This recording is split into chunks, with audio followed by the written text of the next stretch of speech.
Hi, this is John Delancey, and you are listening to the Geekcast Radio Network.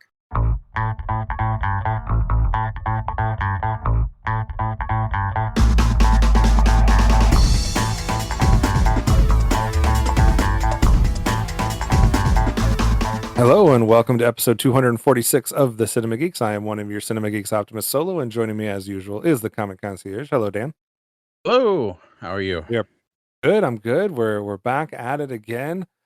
We are entering into a new segment of our Western Retrospective. So we just got done with a block of episodes that were covering remakes versus originals. We did both the original and remake for 310 to Yuma, True Grit, and The Magnificent Seven. So if you want to hear any of those discussions, make sure you go back a few episodes and listen to those. And we also had a modern movie review with the Masters of the Universe review that we were both able to see in theater. So that was pretty cool. And now we're entering a new section of a different look at some Westerns here. We have three films in what we're calling overlooked Westerns. We have two films from the 1950s that we'll get into in the next two episodes, but today we're actually going to deal with one from 1971. It is entitled McCabe and Mrs. Miller. And before we get the facts on this one, Dan, I believe all three of these films are first time watches for you. Yeah, I've not watched any of these at all, so these are all brand new for me. And same for me. So I think it might be the first time that we have, a whole section where neither of us have seen any of them. So it'll definitely be interesting to see as we go through here. ChatGPT told me that I was going to like one of these films for sure, and I was not going to like one of these films for sure. I don't remember where the middle one was, so we'll have to wait and see, and we'll see if they're right or not. I guess it's they. I just made the ChatGPT they, I guess. Anyways, before we get into our thoughts on this one, Dan's going to lay the foundation and give you guys the facts, and then we'll come back with our opinions. If a frog had a microphone, it would probably have a podcast. As this week, we continue our Western Retrospective with a look at McCabe and Mrs. Miller from 1971, directed by Robert Altman. The story follows John McCabe, played by Warren Beatty. He's a gambler and a small-time businessman who arrives in a remote mining town that is a rough settlement just beginning to grow. He sees an opportunity and he establishes a brothel and quickly becomes one of the town's most successful figures. Their success, though, attracts the attention of the powerful Harrison Shaughnessy mining company who wants to buy McCabe's business. Mrs. Miller understands the danger and advises him to accept the offer, but McCabe, he has pride and he believes in himself, so he rejects it. Soon afterwards, though, the company sends 3 hired gunmen to deal with him. As the threat closes in, McCabe realizes he is outmatched and begins searching for ways to avoid confrontation, but his options steadily disappear. The climax unfolds during a snowstorm that covers the entire town and the wilderness. While the townspeople become occupied with putting out a fire at the local church, McCabe is forced into a desperate struggle with the gunmen that have come to kill him. Rather than your heroic showdown that you often get with a Western of this ilk, this is no shootout at the OK Corral. Here, the conflict, it's messy, it's tense, and driven by survival. McCabe does manage to kill some of those that pursue him through cunning and mostly luck, but he's ultimately shot and left to die alone in the snow, unnoticed by the community he helped build. At the same time, Mrs. Miller retreats into an opium den, emotionally detached from the events around her. The film ends on this note, emphasizing the loneliness of these characters and the triumph of corporate power over individual ambition. Oof, that hurts and very much rings true to today.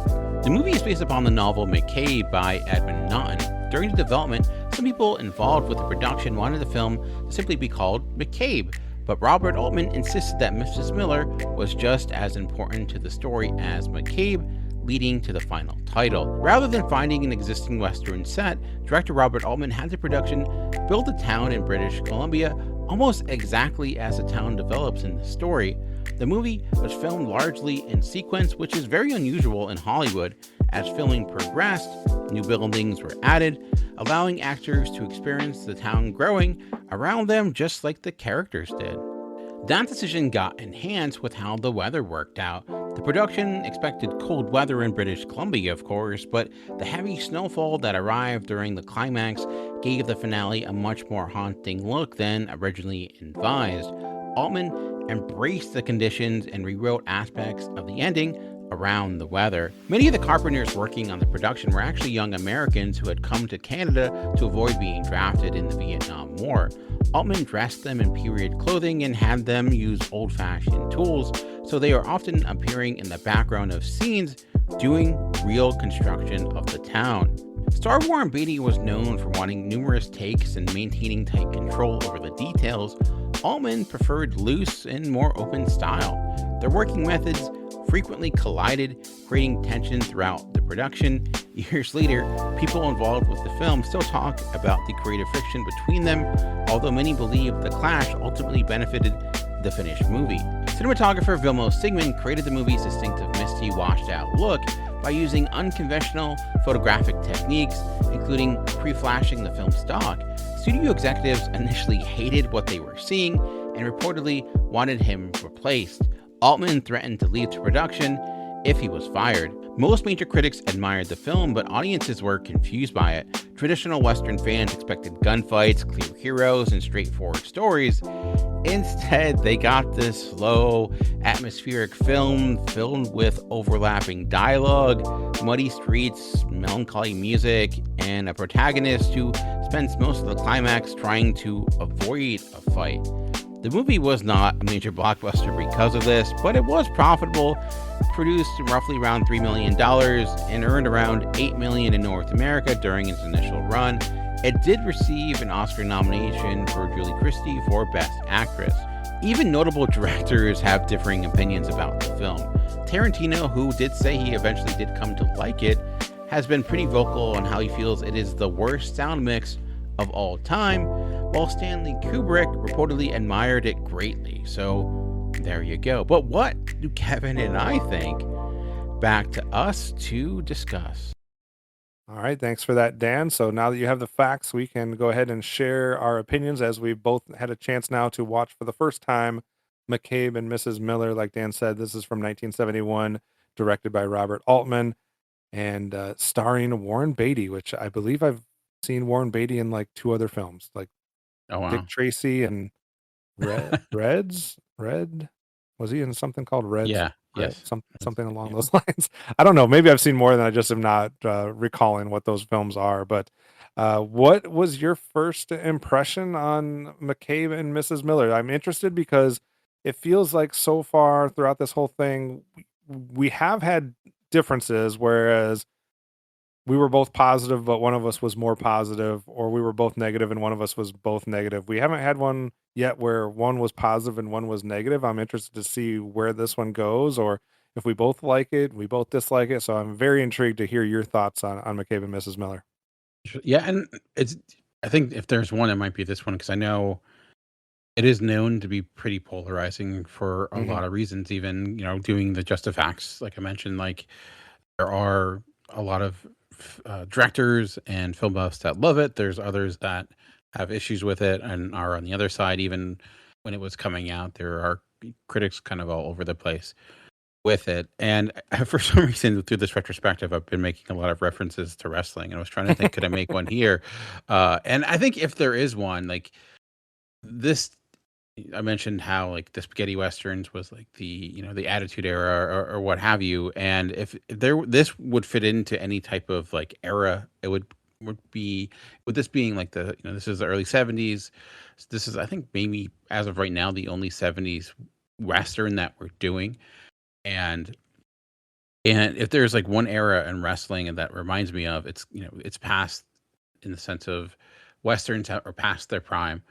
They are kind of trying to reestablish themselves in a different light, and it reminds me a bit of like when, you passed the Attitude Era and you had like things like Ring of Honor, like because ECW was gone and all those other things were gone, but you had the plucky Ring of Honor that was very much very doing things on the cheap in some ways. Like it was using VHS and DVD to build up its stock. It's a lot of like the people who were wrestling were also the people making the rings, but also had a huge amount of people that were immensely talented and would go on and be major stars in a lot of ways. I mean, Warren Beatty at this point was pretty well established because of different movies like Bonnie and Clyde and whatnot, but still, like it just in the sense of it has that rough around the edges type of execution. This is a movie that is almost a rejection of the huge studio types of westerns that we saw. It's crazy that this movie was made 2 years after something like True Grit, the original True Grit that we talked about, because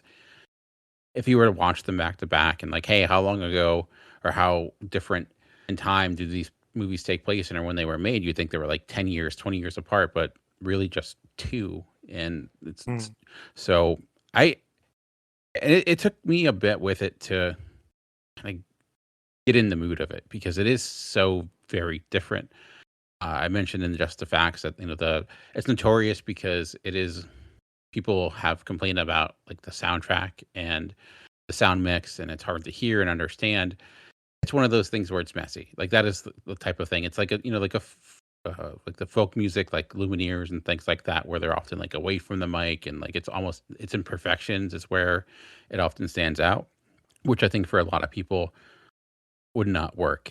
And it's the plotting is very slow, meticulous, but I did love the use of music that like it uses actual a folk song heavily within it. It's like it's got like it feels very 70s. Like even the people look like that's just your 70s haircut. Like you're not trying to look like you're from that time period.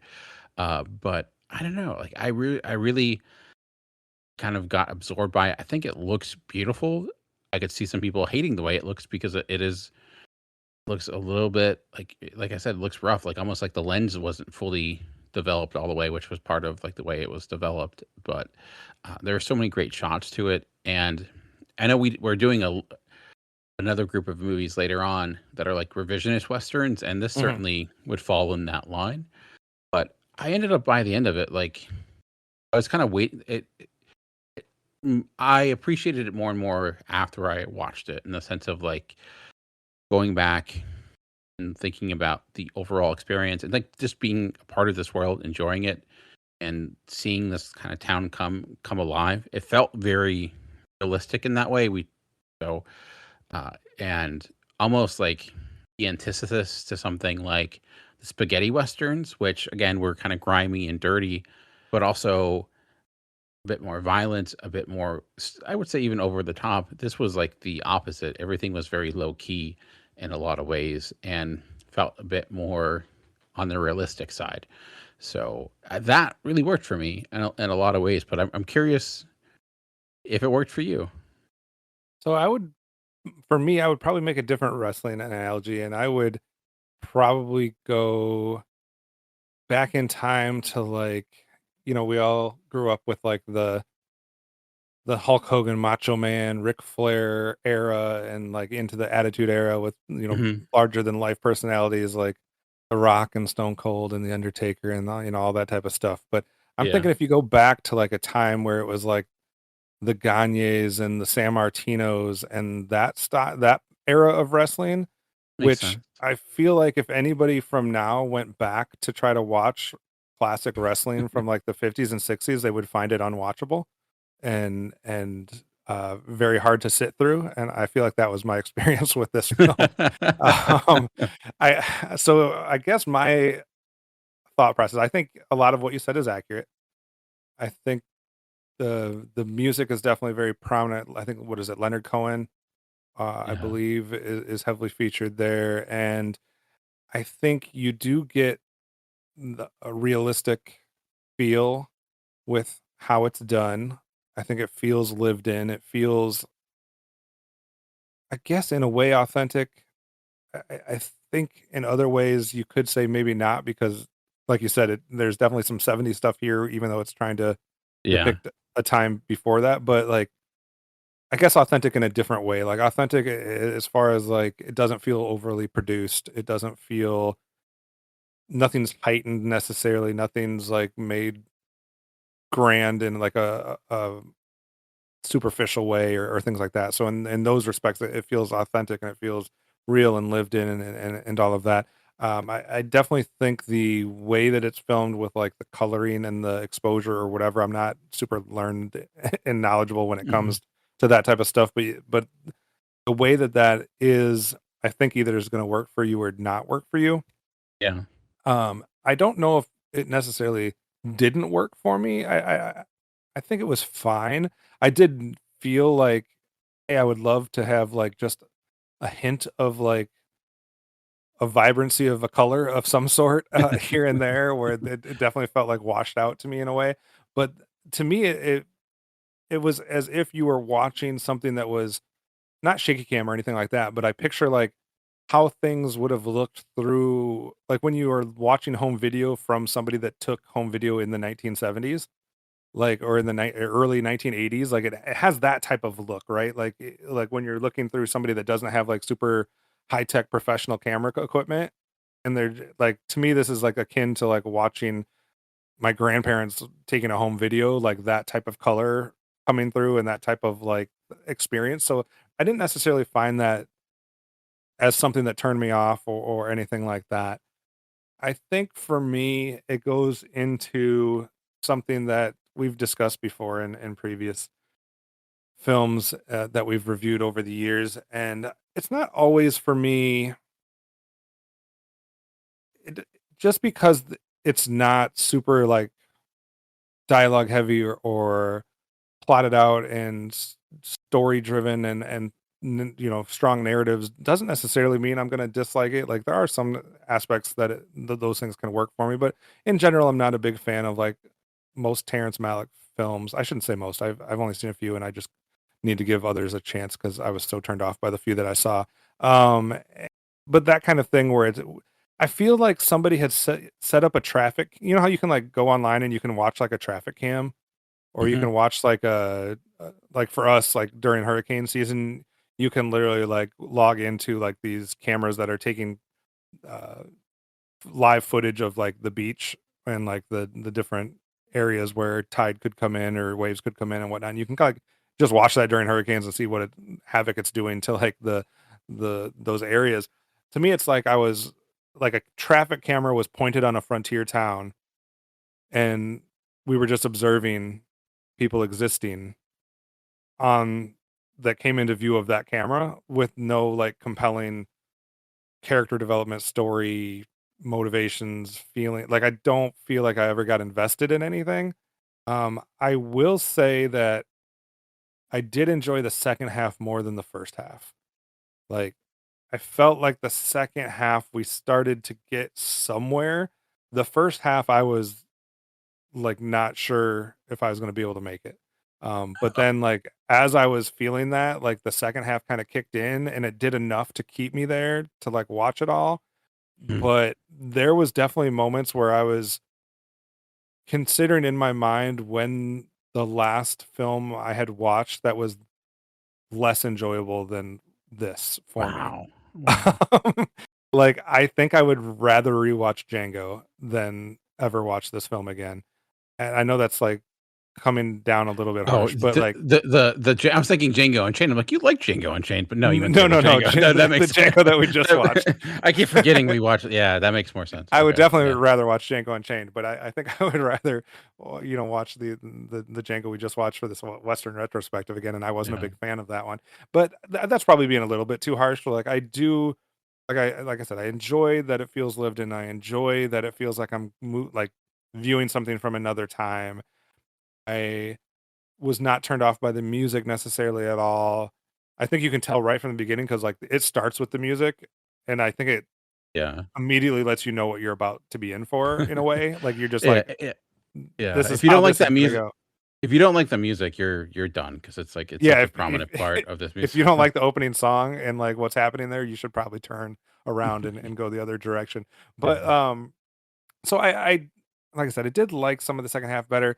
Um, there's just certain things where I just like I said, I just never felt invested in any of the characters, or did I really care what happened to any of them? Like I Interesting. know that's the point in a way. Like maybe you're not supposed to care, but like they're all like a little mysterious. They're all a little underdeveloped. They're all like, and I think the other thing that didn't help this for me and I didn't necessarily. I don't know if I had. I'd have to go back in time to see if I actually had a problem with the movement that happened. That I think this was like 2002 ish or somewhere in there, where people were starting to use the phrase of mumblecore to Yeah. describe like a bunch of films that kind of came out in that period. And Yeah, this that's isn't like started like in the '90s with like the Noah Baumbach stuff, and I don't. Yeah, yeah. but it's certainly got more prominent in the early 2000s. Yeah, and that's where I feel like a lot more people were using that phrase over and over again, like maybe not even when it was necessary. I don't think this is quite that, but there is an intentional uh choice by Robert Altman to allow overlaying lines being talked, like being said by multiple people at Mhm. the same time. And like it is like I feel like for me, if I had not had the captions on, like this is not a movie that you could do something else and understand what was going on necessarily, because you're not just going to be able to like listen to what's being said and kind of follow. You definitely need to be like watching and paying attention to what's happening, because I feel like otherwise a lot of the stuff that's being said might get lost on you, because there is some mumbling or some like overlaying of talking or tactics that are being used to make it feel more real, right? Like to make it feel more like if you were walking through this town or if you were in these rooms, like how it would actually sound. Like I'm wondering if that's what it sounds like for my mom who wears hearing aids, like when she's in like Yeah. a busy restaurant where there's like a lot of different conversations happening. I'm like, is this a peek into what that sounds like for people? Because it's definitely where everything feels like you have to, like, the people we're supposed to be focusing on are talking very low to the point where they're matching the background conversations and things of that nature.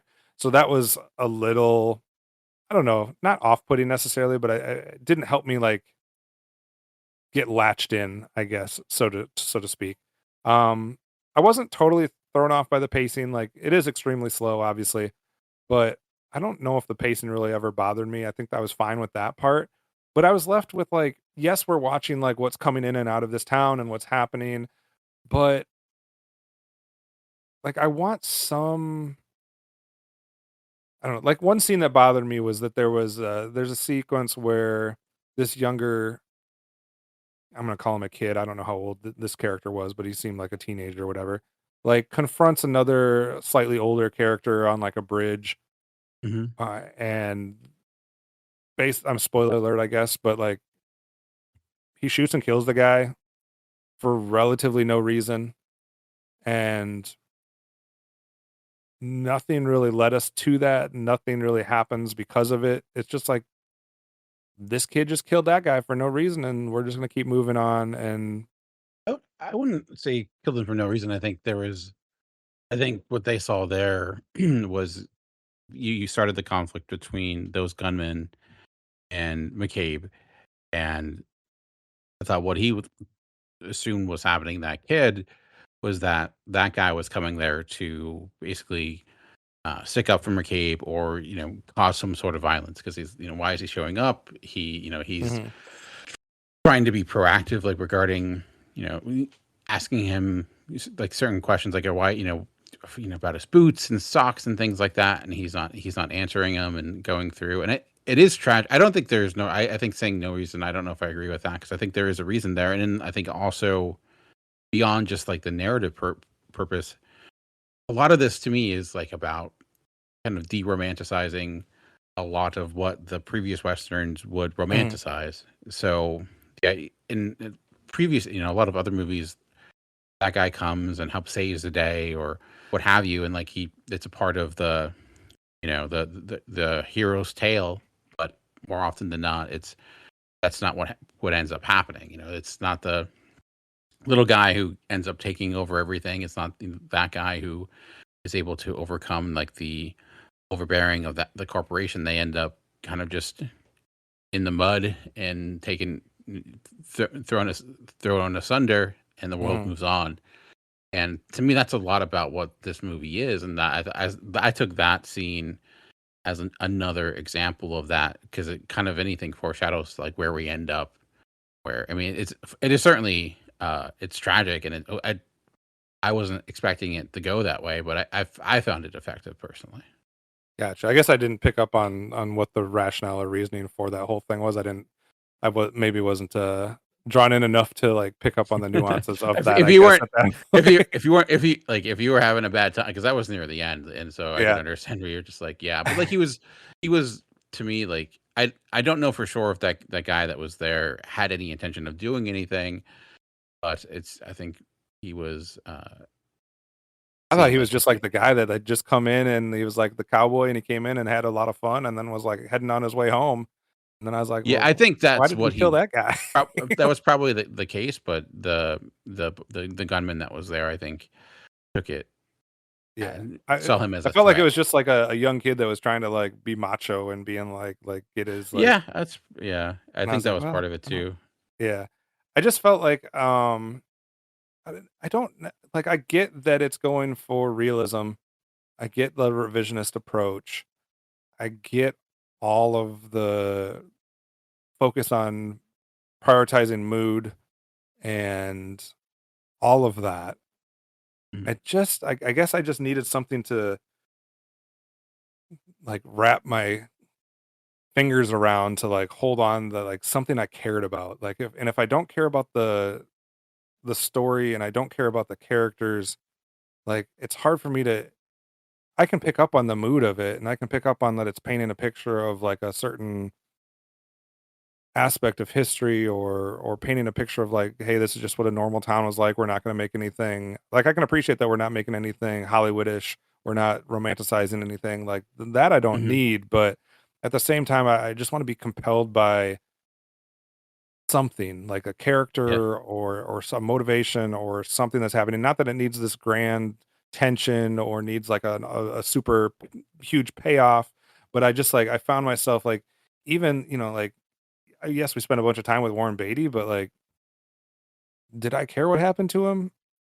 Uh, not really. Like, did Yeah. I care what happened to Julie Christie's character? Nah, not really. Did I care if he sold this place to the Sears and Roebuck or if he held out for his own or, like, all of that stuff? I was like, like, I don't know. Like, I do think it gets better in the second half. I think there's some stuff that happens with there that gives you some stuff to latch on to, but for me, it was just like, I just wasn't sure what I was supposed to take away from it or and I just didn't feel entertained, I guess. I don't know.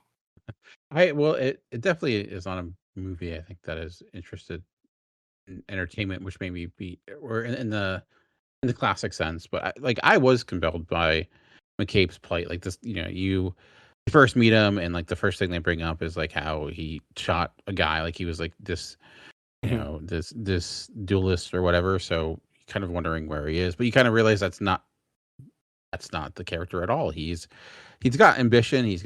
And I found his ambition compelling. The attempt to try to make something of himself, utilize the town to try to um, bring the town along, and his back and forth with Mrs. Miller, like, and her story as well. I was compelled, like them trying to find a way of using her knowledge and his like, I don't know, his resources to like actually build something, and I just enjoyed being within the world itself. Like it, if you don't like that, you mentioned like having some issues within the way it looked or like it not being compelled by that element. I could understand not being invested, but I mhm, really enjoyed that part of it. Like I was, I uh kind of just washed over me and I was able to like, get into it. It was weird at first, like when it first starts and like you mentioned, like it's hard to like the sound sounds off, like there's different levels to it. Like I literally thought like something was wrong because I was listening through my headphones.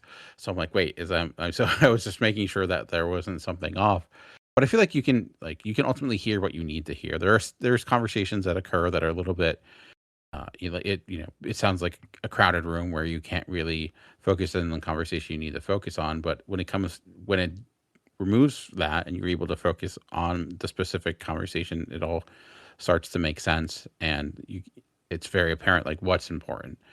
And to me, this was a lot about the story, was that idea of the individual versus the corporation, and that them trying to overcome that you know that progression. Like what does that actually look like, and the failure to do it, like that tragedy, along with like I was somewhat invested in the relationship between McCabe and Mrs. Miller. Like there's an element of tragedy there. You can tell that he at least was rather into her, but it was clear that if she was, if like what was her, how did she view it, but also realizing that she has her own demons as well. There is a lot that goes unsaid, and these aren't great people. Like they're not, they're extremely flawed in a lot of ways, and they're not doing necessarily altruistic types of activity. Obviously, they're running a brothel, Mhm. so I could understand like the challenge of getting invested into that for and like you mentioned, there is you don't know a whole bunch more about them than just those elements. You're just kind of within the moment, but I was within the moment of it, so that was effective to me. And like just like seeing like the town kind of be developed and be built, and like it kind of all coming together. I don't know. There was like a bit of like I don't want to say accomplishment or something like that, but that's kind of what did work for me there was just watching that. Yeah, and I get like I said, I get some of it, like, I don't know, I was just found, like had the whole thing been like the second half, maybe I would have enjoyed myself better, but that first half for me was such a slog to try to get So, to what was it that about the point. second half that seemed to like that you it worked better for I you? mean, Did you have I feel like the pacing picks up a little bit in the second half. yeah, Not that that was like the big thing that was not working for me in the first part, but I think it helps in the second half that we start to get a little bit more of that. There seems to be a little bit more like a lot of the first halves. Like I felt like we weren't really getting that far. Yes, he's buying the brothel, and yes, he's like getting establishing this back and forth relationship with Mrs. Miller, and some of that's happening, but like I felt like we weren't really going anywhere in the first half. And in the second half, it seems like stuff just started to happen a little bit more where there was mhm, like not necessarily like from A to B to the C or whatever, but it just felt like okay, I'm at least interested to see like how this plays out between what he's got going on and clearly like these people that yeah, are now after him and in a way or whatever. It seems like instead before it was like, some people come and want to buy it, I'm going to say no, and then some people come and want to buy it and then I say no, and then they try another tactic and I say no, and I'm like, okay, well, like I don't know how many more times I can like watch this negotiation phase happen. Like he's clearly not interested. But then it seemed like it was like, oh, we're not taking no for an answer. And now we have a little bit of the David and Goliath thing where we have like the local guy that's trying to do something, not necessarily local guy, but the small guy that's trying to do something in the corporation that's trying to take it away from him, I guess. Like not that that's like yeah, the end all be all, but at least I can kind of see like, okay, that's where we're going now. So I yeah. felt There's like a little bit more momentum there. yeah, yeah. I mean, obviously there's some more action there with the sequence towards the end where they're kind of hunting him down and things like that. So I just felt like there was just a little bit more of like, okay, at least I'm following a progression at this point, Yeah, like versus just watching these guys like run a brothel, which to me is like if I'm gonna watch something that's just like mood and just like telling the story of a town, I probably am not picking the brothel sequence of like, let me just see the inner workings of how all the people that are involved in, in this yeah. like I work mean, that's with where all the each other. action is, right? It's literally Yeah. yeah, so Different type of action. yeah. Do you remember which character Patrick Sheehan was? I did Um, not realize that Rene Auberjonois or however you say that guy's name, Odo from Star Trek, was in this movie. Maybe I completely missed it, but he played a character named Patrick Sheehan, and now I feel like I need to like find a picture of Patrick Sheehan from this movie to see how I missed no, Odo being in this. So I didn't realize he was there. There is a couple interesting folks as well. I Like you think get Shelley. Go ahead. I think he was the one that was like his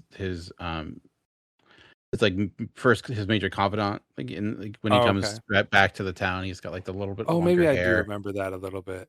Yeah, Yeah. and he's and then he kind of ends up, I don't know, turning on him. I don't know, but yeah, that was who he played. Okay. Then we do have, Shelley Duvall's in this, Keith Carradine's in this.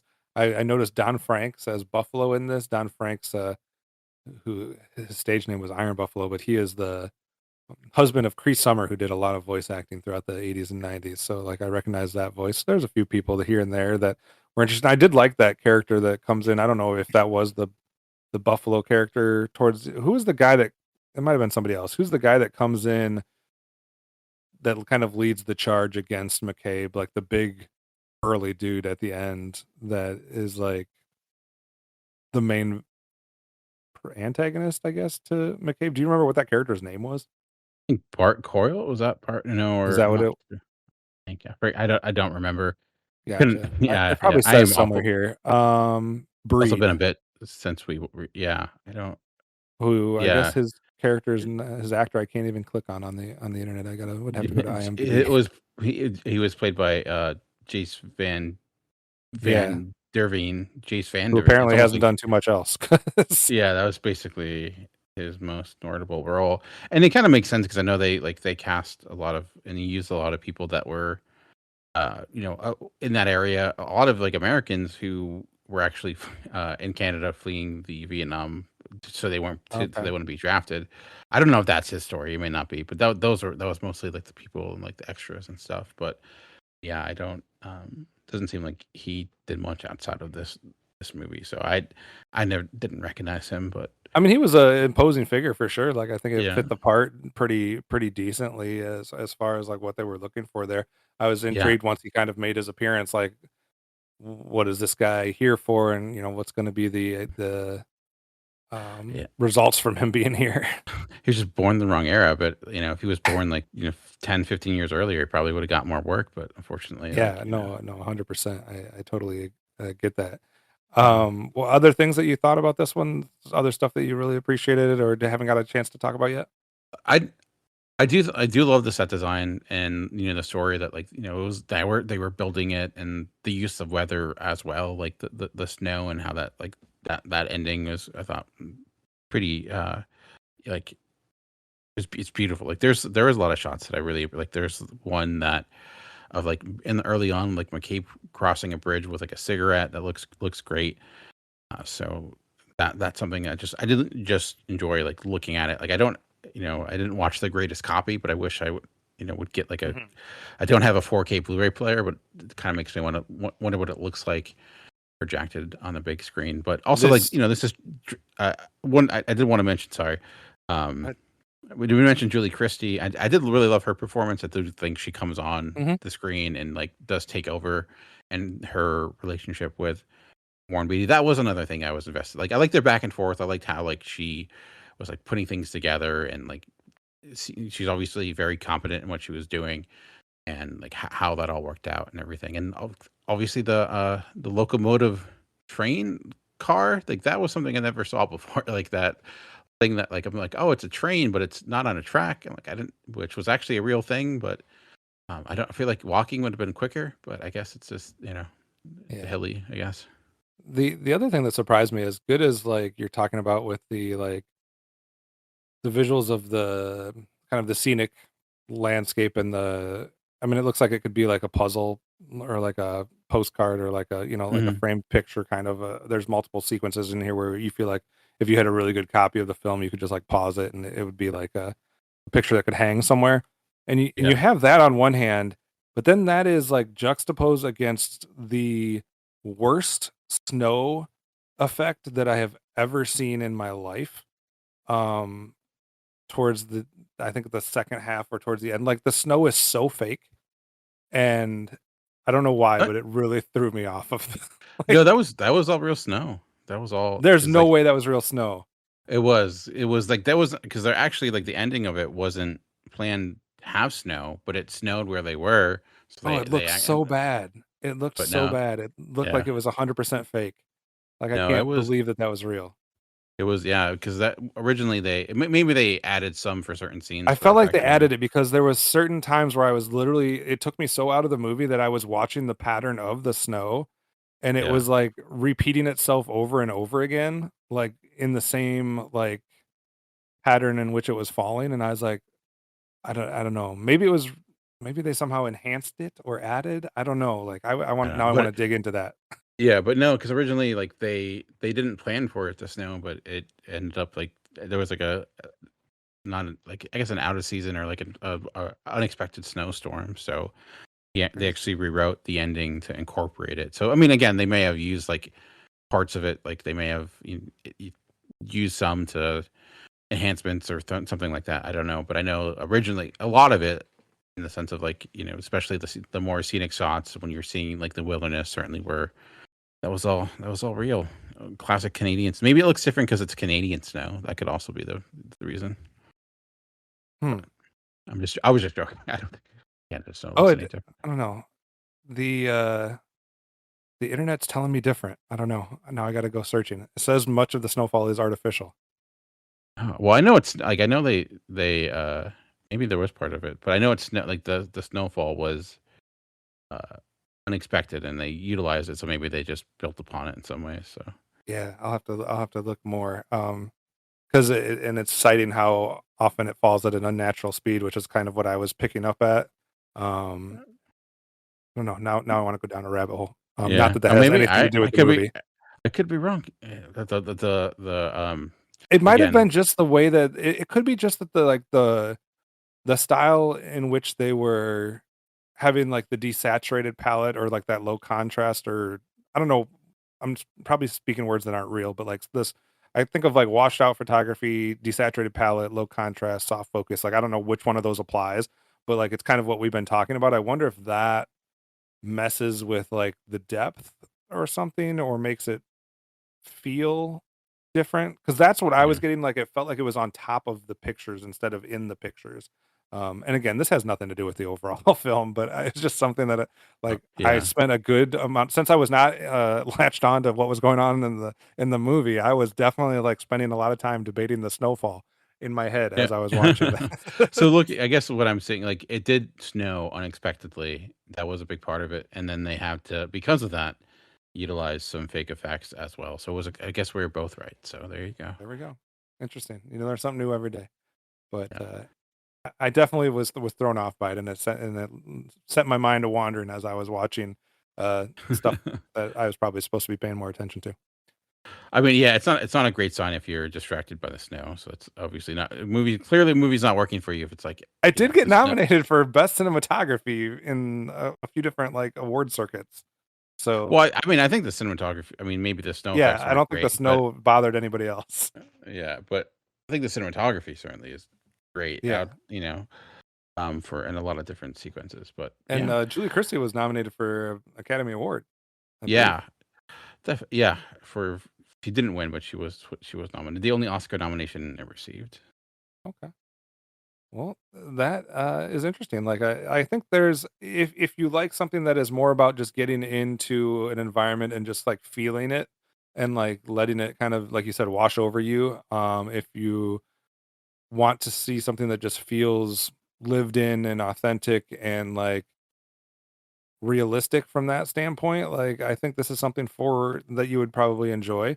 You Yeah. do have to like the music for sure, because otherwise it plays a heavy part, so if you're not a fan of Leonard Cohen or that type of folk music, which didn't bother me, but I could see it bothering others, so, like, that would be something I would warn people about, but if that's, like, kind of like the style that you like, then I think there's some ways that you can kind of appreciate this and get into it, and like you said, it does, um deconstruct a lot of the stuff that other films have tried to romanticize or kind of Hollywoodize or different things like that.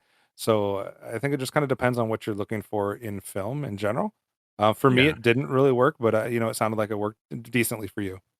Yeah, definitely. I know like Richard Linklater, for example, it's like he loves this movie, and I could certainly like see a lot of his Hmm. style of filmmaking is very akin to this. So if you do like a lot of Linklater's films, I think you probably would get something out of it. If you don't like his movies, then you would probably not very much enjoy this. So I think that's a good barometer of thinking if you would enjoy it or not. But it is notable for it to being polarizing. So it's very fitting that we end up on both ends of the spectrum here. So, but Now I'm what do we? intrigued on Yeah. what the rest of this overlooked Western section is going So to so be. was Chat GPT right? Did they say Yes. it was you were not going to like it? Okay, They so said I there was you not go. gonna like this one, and they also said I'm not they said there's out of the 2 remaining ones that there's one that they think I'm really gonna like, so we'll see if they're right or not. All right. So the 2 that we're gonna be covering is, 1954's Johnny Guitar and 1953's The Naked Spur. I know you said you haven't seen either of these films. Do you know anything about them? Are you going in with any do you know even who's in them? Have you seen a poster? Like, or are you going in, like, super blind? I know very little. I know like John. Only thing I know about Johnny Guitar is just as I was looking through, picking films for this, it was known for being like some people call it a feminist western. So I Mm, don't know, like for 1954. So that has me intrigued. Like, what does that look like? I don't mhm. know who's in it at all. I don't know who directed it. I'm Yeah. going to try to go in as fresh as possible for a film that's like 60 years old. But Yeah.